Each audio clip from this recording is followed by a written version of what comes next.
Hey there, ladies and gentlemen. Pastor Jason here. Glad you can join me for daily devotionals. Today we're in Exodus 31 and 32. Moses is going to finish receiving instruction from the Lord and come down the mountain after 40 days. Don't forget, Joshua helped him up the mountain and was up there to a certain extent. We're not sure where he and Moses split up. And he's going to come down to Aaron and the Israelites having made a golden calf, which is going to be detestable to the Lord.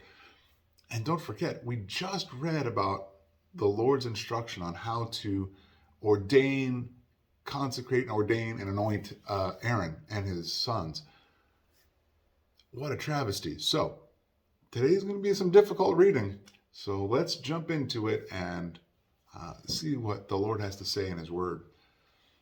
Chapter 31, verse 1, got a couple of hard names here right at the beginning. The Lord also spoke to Moses, "Look, I have appointed by name Bezalel, son of Uri, son of Hur, of the tribe of Judah. I have filled him with God's Spirit, with wisdom, understanding, and the ability to, in every craft, to design artistic works in gold, silver, and bronze, to cut gemstones for mounting, and to carve wood for work in every craft. I have also selected Oholiab, son of Ahisamach, of the tribe of Dan, to be with him. I have placed wisdom within every skilled craftsman in order to make all that I have commanded you: the tent of meeting, the ark of the testimony, the mercy seat that is on top of it, and all the other furnishings of the tent, the table with its utensils, the pure gold lampstand with all its utensils, the altar of incense, the altar of burnt offering with all its utensils, the basin with its stand, the specially woven garments, both the holy garments for Aaron the priest and the garments for his sons to serve as priests, the anointing oil and the fragrant incense for the sanctuary. They must make them according to all that I have commanded you." The Lord said to Moses, "Tell the Israelites, you must observe my Sabbaths, for it is a sign between me and you throughout your generations, so that you will know that I am Yahweh who sets you apart. Observe the Sabbath, for it is holy to you. Whoever profanes it must be put to death. If anyone does work on it, that person must be cut off from his people. Work may be done for 6 days, but on the seventh day there must be a Sabbath of complete rest. But on the seventh day there must be a Sabbath of complete rest, dedicated to the Lord. Anyone who does not work on the Sabbath must be put to death." The Israelites who observed the Sabbath, celebrating it throughout their generations as a perpetual covenant. It is a sign forever between me and the Israelites. For in 6 days the Lord made the heavens and the earth, but on the seventh day he rested and was refreshed. When he finished speaking with Moses on Mount Sinai, he gave him the 2 tablets of the testimony, stone tablets inscribed by the finger of God. Exodus 32. When the people saw that Moses delayed coming down from the mountain, they gathered around Aaron and said to him, "Come, make us a god who will go before us, because this Moses, the man who brought us up from the land of Egypt, we don't know what's happened to him." Then Aaron replied to them, "Take off the gold rings that are on your ears of your wives, your sons, and your daughters, and bring them to me." So all the people took off the gold rings that were on their ears and brought them to Aaron. He took the gold from their hands, fashioned it with an engraving tool, and made it into the image of a calf. Then they said, "Israel, this is your God, who brought you up from the land of Egypt." When Aaron saw this, he built an altar before it. Then he made an announcement: "There will be a festival to the Lord tomorrow." Early the next morning they arose, offered burnt offerings, and presented fellowship offerings. The people sat down to eat and drink and got up to play. The Lord spoke to Moses, "Go down at once, for your people you brought up from the land of Egypt have acted corruptly. They have quickly turned from the way I commanded them.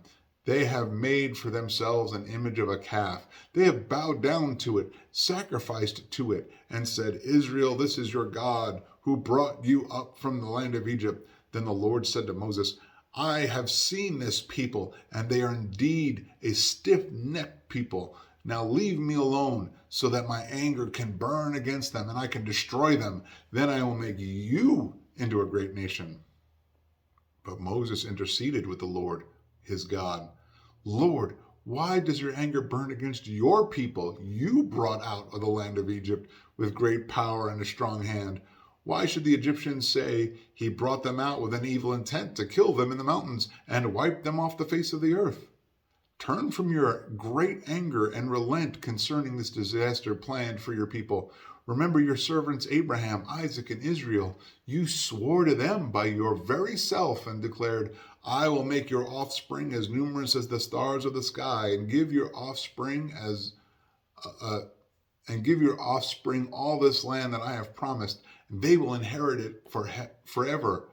So the Lord relented concerning the disaster he said he would bring on his people. Then Moses turned and went down the mountain with the 2 tablets of the testimony in his hands. They were inscribed on both sides, inscribed front and back. The tablets were the work of God, and the writing was God's writing engraved on the tablets. When Joshua heard the sound of the people as they shouted, he said to Moses, there is a sound of war in the camp. Here we see Joshua. He's back in the picture again. But Moses replied, it's not the sound of victory cry, and it's not the sound of the cry of defeat. I hear the sound of singing.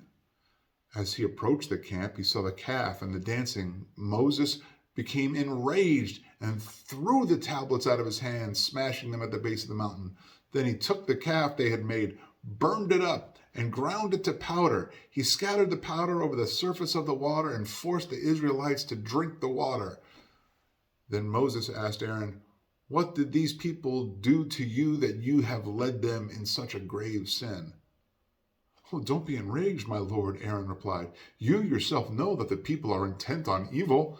They said to me, make us a god who will go before us, because this Moses, the man who brought us up from the land of Egypt, we don't know what has happened to him. So I said to them, whoever has gold, take it off. And they gave it to me. And when I threw it into the fire, out came this calf. Moses saw that the people were out of control, for Aaron had let them get out of control, resulting in weakness before their enemies. And Moses stood at the camp's entrance and said, whoever's for the Lord, come to me. And all the Levites gathered around him. He told them, this is what the Lord, the God of Israel, says. Every man fasten his sword to his side. Go back and forth through the camp from entrance to entrance. And each of you kill his brother, his friend, and his neighbor. The Levites did as Moses commanded, and about 3,000 men fell dead among the people. Afterward, Moses said, today you have been dedicated to the Lord, since each man went against his son and his brother. Therefore you have brought blessing on yourselves today. The following day, Moses said to the people, you have committed a grave sin. Now I will go up to the Lord. Perhaps I will be able to atone for your sin. So Moses returned to the Lord and said, oh, these people have committed a grave sin. They have made a god of gold for themselves. Now, if you would only forgive their sin, but if not, please erase me from the book you have written. The Lord replied to Moses, I will erase whoever has sinned against me from my book. Now go, lead the people to the place I told you about. See, my angel will go before you, but on the day I settle accounts, I will hold them accountable for their sin. And the Lord inflicted a plague on the people for what they had did with the calf Aaron had made. Man, a difficult start for the people of the Lord. First thing that stands out, God wrote on those tablets himself. It'll be interesting to find out what he wrote. We get some kind of inkling in the instruction. It'll be interesting to see.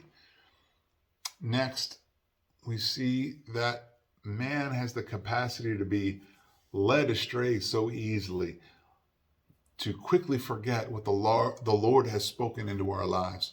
And it's up to us to remain faithful, to hold on, to grasp on to what the Lord has told us through the reading of the Bible in our own quiet times, to hearing our instruction from the pulpit on Sunday mornings, And, we also read about the Sabbath and keeping it holy.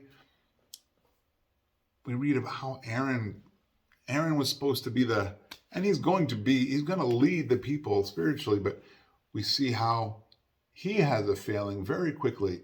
And notice all the short-sightedness, right? It was just 40 days that the people forgot, like, oh, this Moses, we don't even know what happened to him. Give us something else.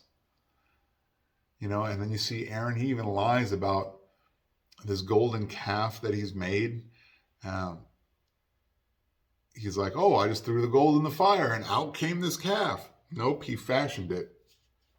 He made it. Oftentimes we make our own trouble, don't we? Oftentimes, when we find ourselves, in sin's way, in harm's way, when we are honest with ourselves, when we really break it down, sometimes we've created that for ourselves. And so allow me to encourage you, keep on doing the spiritual things that you have been encouraged to do, that you've been inspired to do. Many of you have been watching these videos since clear back at the beginning of COVID, when we started way back in the Psalms, way back several years ago, and we moved to the New Testament, and now we're in the Old Testament chronologically. Hold fast to what you know. The book of James tells us that we are called to, if we know what is right, to do it, to do what we know is right. What do you know that the Lord is calling you to do? Make sure you not only acknowledge that, I want you to also have the faith to go do that thing. Okay? I hope 31 and 32 were a blessing to you. Go on out, be a blessing to your neighbors, and I'll see you tomorrow as we continue in Exodus.